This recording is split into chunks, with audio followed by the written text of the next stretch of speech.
چو نپسندی غبار بر دلی خویش، خزان در گلستانی کس میندیش. امیر خسروی دهلوی.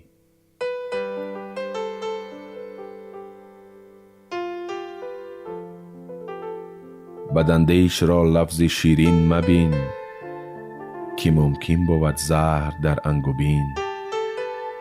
سعدی شیرازی. هرچی که بر خویش نداری روا، بر دیگری نیز نباشد دوا. امیر خسروی دهلوی.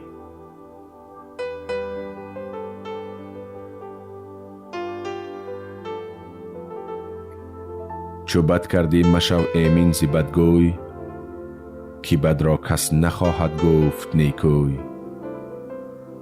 سعدی شیرازی.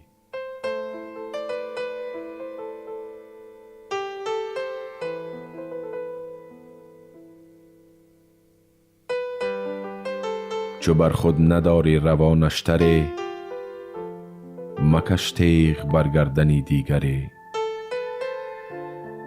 امیر خسروی دهلوی.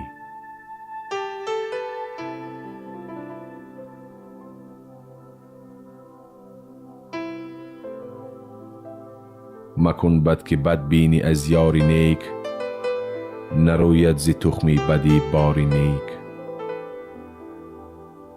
سعدی شیرازی.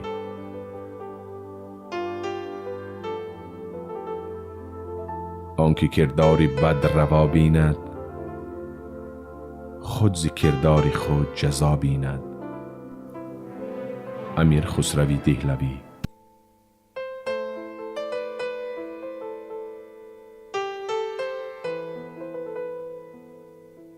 مروت نباشد بدی با کسی، که زو نکویی دیده باشی بسی.